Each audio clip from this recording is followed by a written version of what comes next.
So there's three questions that I hope to make, well, to make the answers clear to in this talk. So one is why it's important to integrate social and natural ecologies in cities.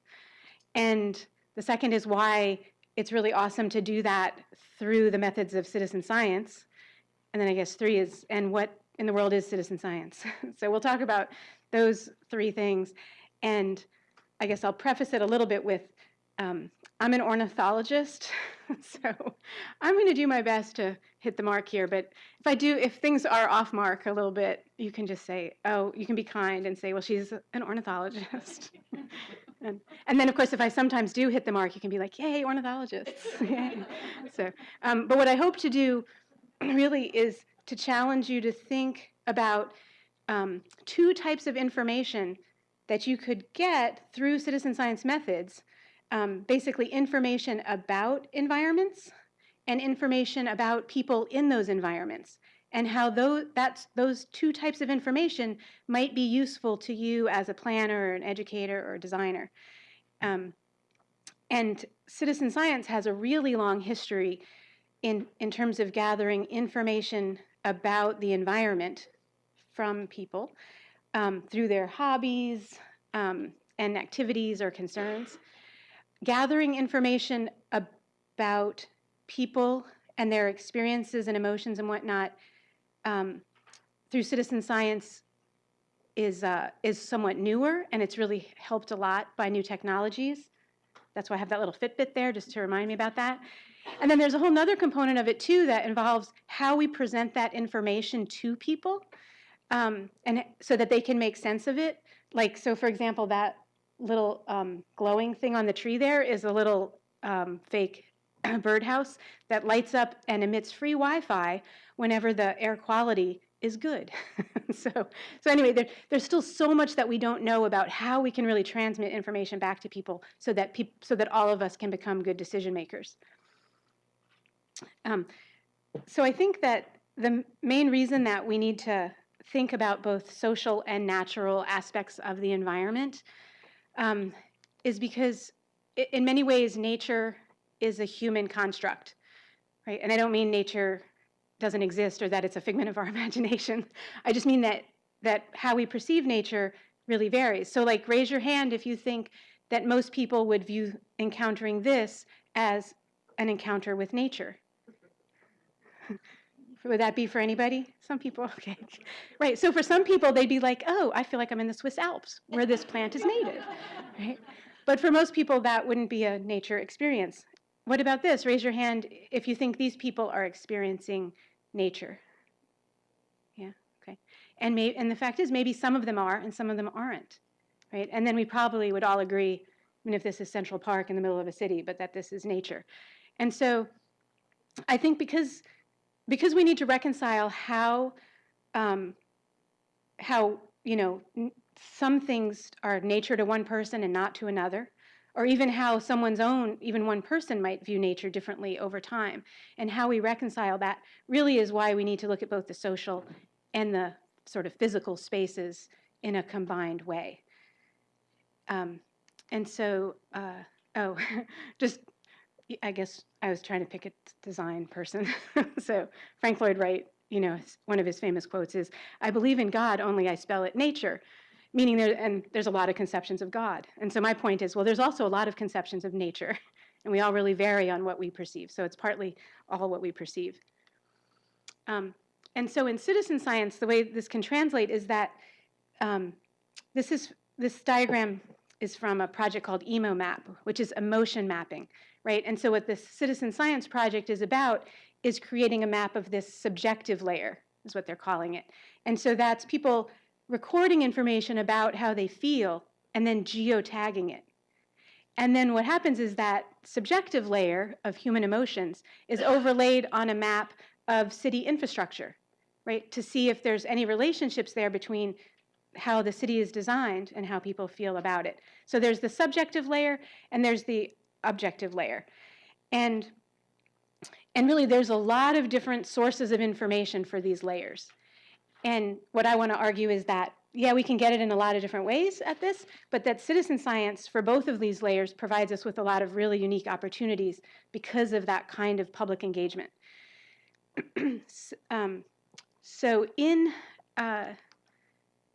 sort of a European Union document about citizen science and smart cities, they sort of presented this typology. I don't usually present text this small, but it's really just to say that there's ways that we can get information about people and from people either explicitly or implicitly. So citizen science is when we do it explicitly, like people actively, voluntarily share information about their environment or about themselves, and they may explicitly also georeference it. But there's also a lot of ways to get information implicitly, like harvesting Twitter, right, and things like that. Anyway, and both of those are awesome sources of information for different things. But I'm going to talk a little bit about citizen science just to show that when we go that route, there's a lot of added benefits that happen with it. And in this paper, Data Democracy by Max Kraglia and Leah Shanley, they sort of made a typology of 4 purposes or outcomes almost of citizen science, which I just find it kind of useful to categorize. And they're not mutually exclusive categories. So there's a lot of citizen science that is very explicitly about advancing scientific discovery and knowledge, meaning like, and that's in the form of scientific publications that come out of it. And the Zooniverse is an example of that. I don't know. Raise your hand if you're familiar with the Zooniverse. I'm just curious. Some people. Oh, so really just the usual suspects are. Okay, so there's a lot of citizen science that happens online exclusively, and it's little micro tasks that people spend time doing. So this started with Galaxy Zoo, where people went and just were asked to just look at images of galaxies from an automated telescope and say, is it clockwise or counterclockwise? And that little bit of effort that people put in as a crowd of hundreds of thousands of people actually helped scientists quite a bit. Then there's citizen science that, as its main purpose, is often to inform policy or environmental management or natural resource management. This is an example from Europe of CitySense. And anyway, we'll go through some examples there too. And then citizen science at the same time often accomplishes things like community building, and the public lab is, well, they give it as an example of that, or the EPA Citizen Science Toolkit. It's tools and things like that that are sort of intended to help communities sort of build their own social capital and momentum to help make change. And then citizen science can achieve a lot of goals in terms of education and raising awareness. And Chris Goforth will talk a lot about that in the next talk. So I'm going to talk mostly about the science and some of these other topics. I'll leave education alone. And I'm going to start in my field, just with an example in ornithology. And these are animated maps from a project called eBird. I'm just curious who's heard of eBird. Oh, look at all the bird watchers, yay, yay. Okay, so this is just an example of 4 species, and this is their range over the course of the year, and this will cycle through. And these maps were possible because of observations of hundreds of thousands of people sharing where they saw birds and when and whatnot. And they're more up to date than what you'd find in any field guide. And so what's cool is that this project has achieved kind of all those goals that I mentioned.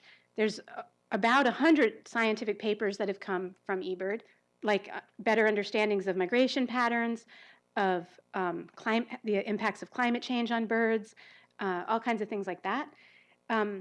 There's a lot of uses for it in terms of on-the-ground management and decision-making and planning. Bird Returns is one example of that. It's a project run by the Nature Conservancy, and they use eBird data. And there's a whole bunch of migratory waterfowl that go through the Central Valley of California, which is now, there's not that many wetlands there anymore because it's all agriculture. And it's really hard to protect habitat there because it's all agriculture and it's expensive. And so what the Nature Conservancy does is they use real-time data from eBird to decide which farmers they're going to pay to flood their fields right at the time of migration. And it's the most cost-effective way to do it, and it's super effective. And it's possible because there's all these bird watchers out there providing that information right into the hands of managers. And It's definitely built community. There's millions of people, almost 2 million visitors just in 2015 was the last statistic I had for it, who use eBird data. This is bird watchers figuring out where they're going to do their birding trips. And it is also, there's a bird sleuth program is what they have that does eBird in schools. Anyway, just to say, it's a lot of people, several hundred million people, millions of observations. It's in every country in the world. And it amounts to a lot, equivalent of a lot of hours of work. So anyway, I guess trying to translate this into why it's useful is really, it's a lot of information. So when we crowdsource and ask people for information, we can end up with a lot in a lot of different ways. And I just want to go back up a little bit to say that a lot of times people think that this is possible because of the internet, because of smartphones, and that certainly makes it quicker. But people have always, always liked to share their observations. And we see this historically too. So this map, it's not nearly as pretty because it's not animated and whatnot, but it was made like in, I can't remember exactly, it was like 1840, I think, or thereabouts. And it's exactly the same data except for whales. So this is a chart of whale migrations, of sperm whale and right whales over the course of the year. And it's exactly the same, presence-absence data for each little quadrant for each time period. And so it was the same thing that was possible, obviously, before the internet. And you can read about it in Moby Dick. They mention, actually, Matthew Murray's charts. And he was in the Navy, but what he's most known for is a citizen science project that he started in the early 1800s, which produced these kind of charts, which are charts of the ocean wind and currents. And I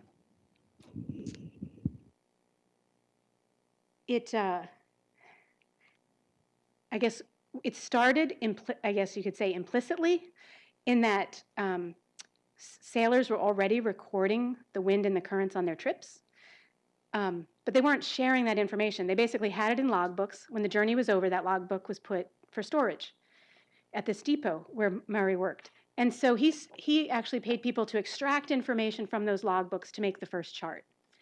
As soon as he published that first chart, everyone realized the value of it because it made sailing safer and faster for everyone. And so then he was able to have specialized logbooks, basically start the Citizen Science Project, where people actively contributed. And he had sailors from at least 13 different countries who were actively contributing data and observations to this project. Like I said, because it benefited everyone who was sailing. And as one of the sailors put it, he said, "Until I took up your work, I had been traversing the ocean blindfolded," which is sometimes how I feel we are about a lot of the decisions that we have to make going forward on our journeys. So anyway, it's an example of this sort of crowdsourcing power. I like to dispel the myth that it's all very new, because it's also very old.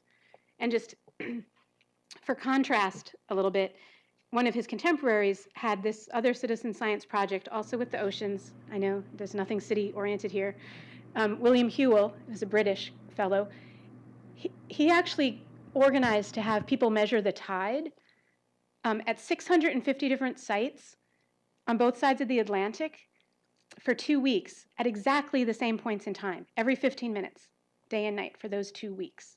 So can you imagine doing that without telephones, without, whatever, just the amount of coordination it took so that everybody did that in sync, because he wanted to draw these co-tidal lines and really understand the tides as Britain was expanding. So anyway, and if you do the math, that's like 800,000 observations that he had sent back to him before there were our kind of computers. He had computers, but they were people that did the computing.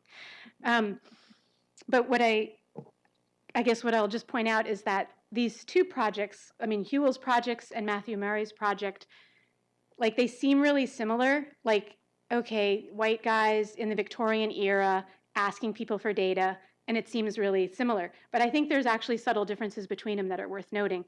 Because when I think of Whewell's work, I think of Tom Sawyer a little bit, like convincing people to whitewash the fence. Like, hey, this is really fun work, it's super important, or whatever. I'll give you the privilege of helping me, of collecting that information for me to do great work. And Whewell did win one of the most prestigious medals for that research, the Royal Medal. And he called his volunteers subordinate laborers. It might have just been a cultural thing at the time. I don't really know how that was taken. But there was definitely, he actually sort of helped establish this whole hierarchy in science.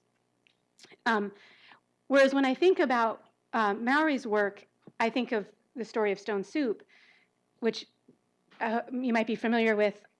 There's different versions of it. In my favorite version, it's in this sort of war-torn country, and people are very distressful, and no one has enough food to feed their families. And these monks come into a village, and they say, hey, we're going to make stone soup. They put a big pot of water to boil in the center of town, and they add 3 stones. And people are like, what? And so little by little, people come out and start to trust them, and people say, oh, well, here, I have a few carrots I can spare. Oh, I have a few potatoes I can spare. Oh, I have some celery I can spare. And everybody chips in a little bit, and of course, by cooperating, then everybody has this great meal at the end of the day. And I feel like that's how it was with his citizen science, because everybody benefited from it. So ideally with citizen science, it's not really about people serving science, it's about science serving people. And so anyway, I think, I'm not trying to diss like what you all did, but I'm just saying when we strive for sort of our crowdsourcing and citizen science efforts, it's good to aim for this sort of stone soup kind of perspective. And so citizen science has grown into like every discipline that I have looked in, sort of in the science disciplines, which is why I assume that these kinds of public engagement methods would be useful to any field that required and needed information.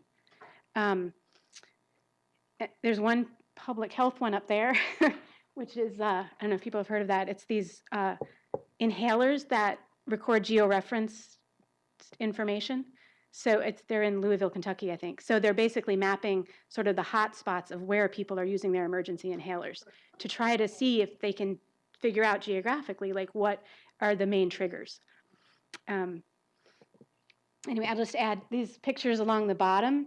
That bottom row are from an upcoming public television series that airs in a couple of weeks called The Crowd and the Cloud. So I guess it's just to say citizen science is getting popular. All right, so, and I guess before I move on a little bit to some other examples, because a lot of people think citizen science is sort of outreach oriented, I like to just emphasize that it really has led to a lot of scientific discoveries.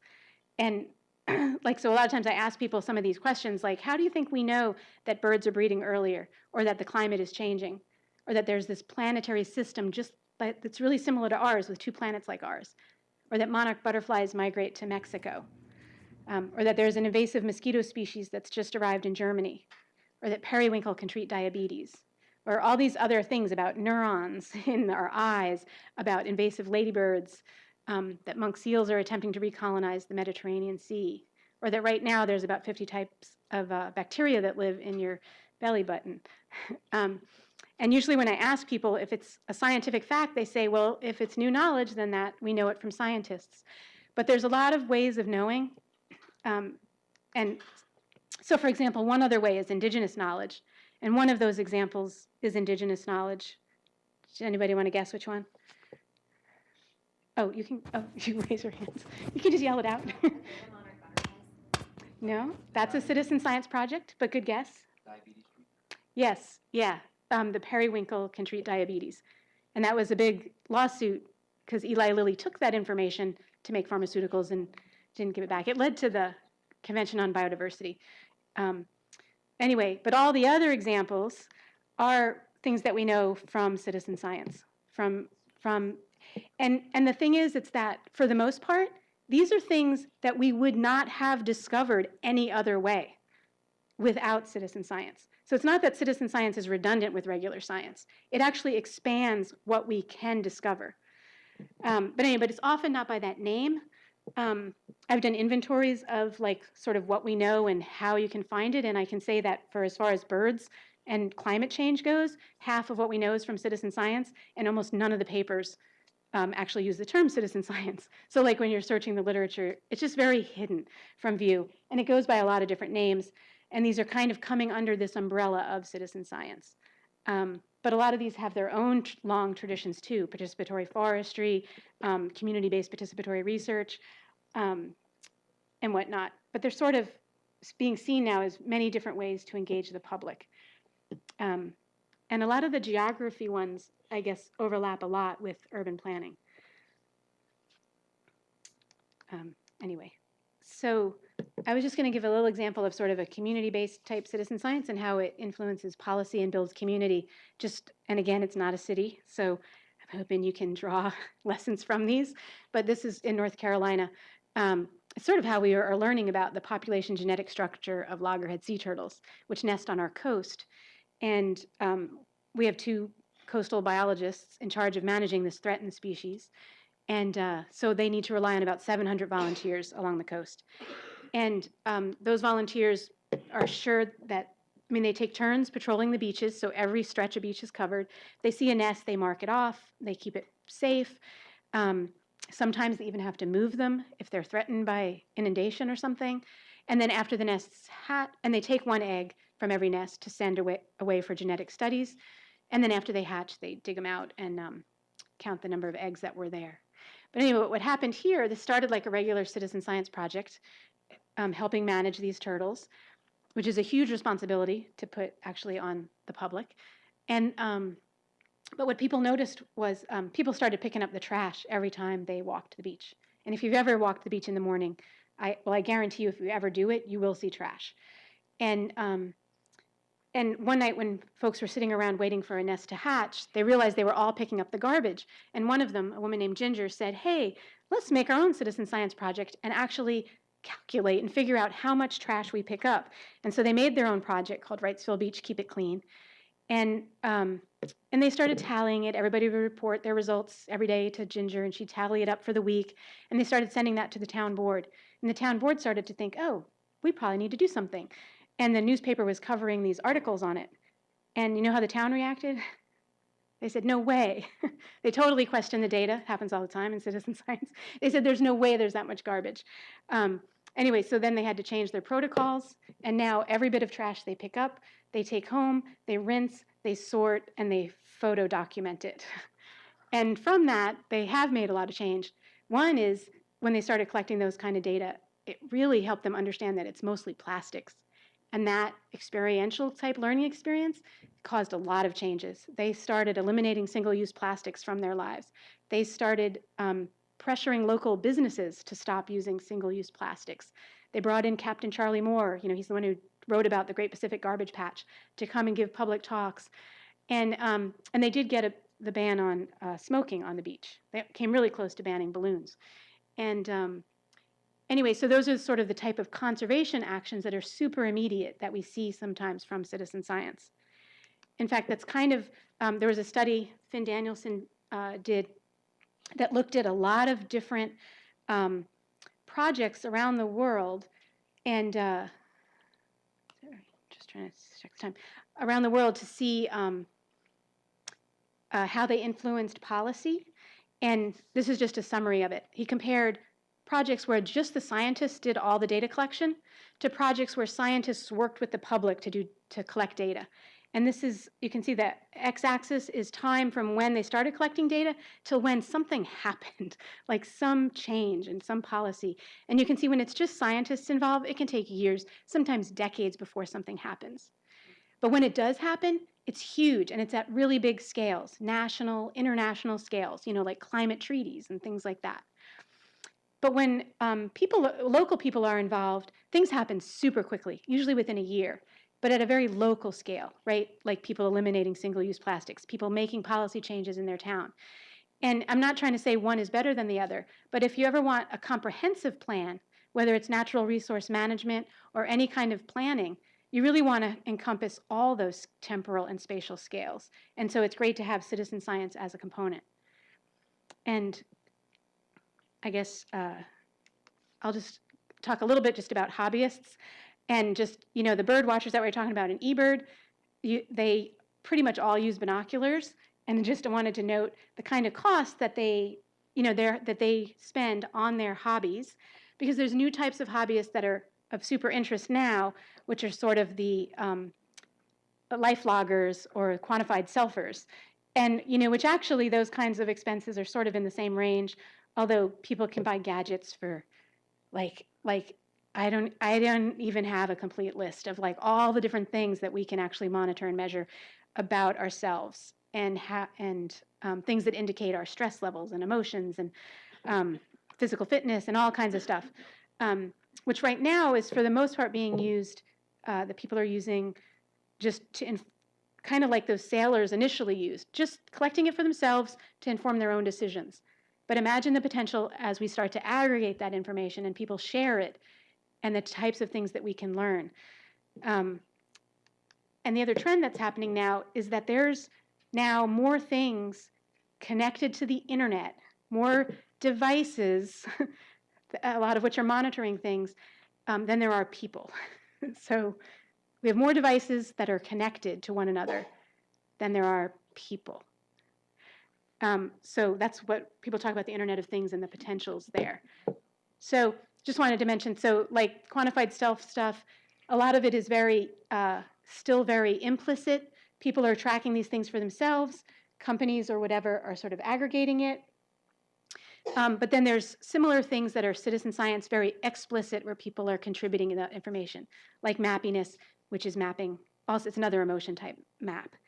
From implicit types of harvesting of information is where we get studies like this about this map shows like how many hours per week on average people in those states exercise, right? So it looks like, the West Coast and a few other states exercise tremendously. North Carolina's doing okay. And then there's a bunch of like couch potato states. But really they harvested all this from sites like Map My Fitness, Map My Run, and stuff like that. So it's really indicating not just who's exercising, but who's exercising and logging that information, because it's implicit. It's right, and you might get a different story if you were explicitly asking for that information from people. And it's the same with sleep. There's been a lot of people who are using these apps and different monitoring devices for sleep, and people are harvesting those data. And anyway, this you can see wake time, bedtime across different countries. We're super early to bed, early to rise country. Anyway, these are just sort of showing some of those patterns. We're mostly early to bed. Most of our earliness relates to the fact that we're early to bed. But anyway, they can have these general patterns, but imagine if you're getting that explicitly and having it geo-referenced and having it with other environmental information, like about light pollution. And then you can understand sleep patterns and how it's affected by light pollution, right? So there's so much more you can do if it's an intentioned study rather than just like harvesting. Anyway, and so another project like that is Everywhere, where they're getting that objective data from people, subjective data from them, combining them together to help understand their environment. So I guess, am I out of time? I'm still good? Okay, how much time do I have? Well, it's about 12 more minutes until stop time for you. Okay, and I want to save time for questions. So I guess I'll just talk a little bit about, that there are a lot of sensors for pollution monitoring that people are wearing. There's also people venturing. Anybody want to guess what these are for? These little sensor backpacks? So people are also using them. It's not just for people, not just for baby strollers, not just on your dog, even on your pigeons, right? And so, people are having these fly across. We're aiming for this for Raleigh, because a lot of pigeon fanciers, they race their pigeons around. But who better to monitor the air than those that are flying in the air? So a project that I have starting up is with the Park Service. This is a sound map that they created for natural sounds. And you can see most of the noise is out west because it's just very windy. Those are just natural winds, waterfalls, all that kind of stuff. This is a general sound map, and you can see, where people are is super noisy. And of course, noise is a huge, it is a health concern for some people, or it's being more and more acknowledged as for the impacts it has on human health. And there's a lot of ways that we can mitigate noise. And there's a lot of, what's interesting about noise is that, we can measure our soundscapes, as the Park Service has been doing, but it doesn't mean that much because it's all also about perception, right? You can measure the natural environment, but you also have to measure the social. So this, for example, is New York City boroughs and neighborhoods, and this is just the complaints that they get for different types of things that people perceive as noise, from parties to dogs barking to ice cream trucks, right? I mean, really? So just to say, it's, again, it's like this human perception. And so the Park Service has been making those sound maps, mostly putting up these sound monitoring devices in parks, and to get the urban environment, they put them at airports. And so they really, we want to help improve those maps and understand what's going on in neighborhoods.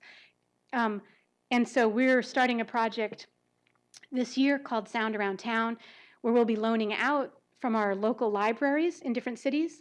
The libraries will loan out these sound recording equipments for people to deploy in their backyards. And at the same time, they'll spend some amount of time they'll have them for 2 weeks while it's deployed, doing this very meditative activity where they'll be identifying sounds, like, oh, I hear traffic, oh, I hear birds, whatever, and then recording how those sounds make them feel. So we're hoping to bring that together sort of in this kind of paradigm where we're getting information about how people perceive their environment, as well as actual measurements of those environments, and put those subjective and objective measurements together to really help understand the system, to look at disparities across communities in that way, and to think about mitigations in that way. And then there's another project that we have with birds called Neighborhood Nest Watch, which is in different cities, and we have it here in Raleigh. And it's kind of interesting, too, because it brings scientists right to people's homes. So people basically say, hey, you can use my backyard as a study site. And then scientists come and they band birds and put unique color bands on the birds, so people get to know, not just like, oh, I have some robins in my backyard, but they know actually, like, oh, I have Alfred. I have Peggy, like actual individual birds. And that helps us study survivorship. But we're using a different model for this, kind of just studying the social system and that bird system and how they influence each other. It's a coupled system sort of approach where we know that the decisions people make as homeowners kind of aggregate together in their neighborhoods to affect birds. But we don't know very much about how birds and how people experience birds affects those management decisions. And so we're actually playing with citizen science as a management tool to sort of tweak how people experience birds in a way that does influence their management decisions. So I'm just going to wrap up with a cartoon sequence just to summarize sort of the story of citizen science. So the following messages will be told by stick people with the following disclaimer. We do not only represent skinny people, nor only white people, nor only bald people, unless otherwise noted to be a particular historic figure. I took that out. We're generic stick people representing humans of every shape, age, ethnicity, race, gender, sexual orientation. We tell the story because at our core, we are all the same. And many people wonder where knowledge comes from. And in the status quo, scientists make knowledge inside this black box.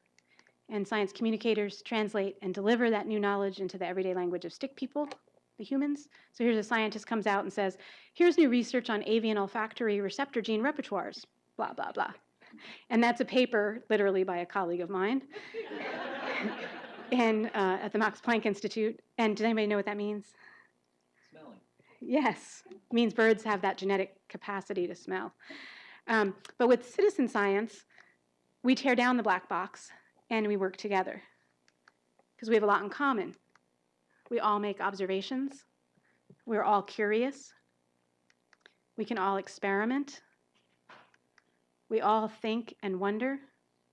We're all creative. We're all motivated for discovery. And we all enjoy doing things, especially outside. And we all share what we know in one way or another. And when we face big problems, just being handed scientific knowledge isn't enough, right? And that could be big problems, that could be planning, that could be design. I don't know, translate that to your field. And so we need each other and that social capital and all those things that come with citizen science to discover and use the knowledge to find solutions. And so I'll just end with that, going back to Matthew Murray's maps. He started that project with the ocean currents in the mid-1800s, and it still goes on today. It's managed now by the National Geospatial Intelligence Agency.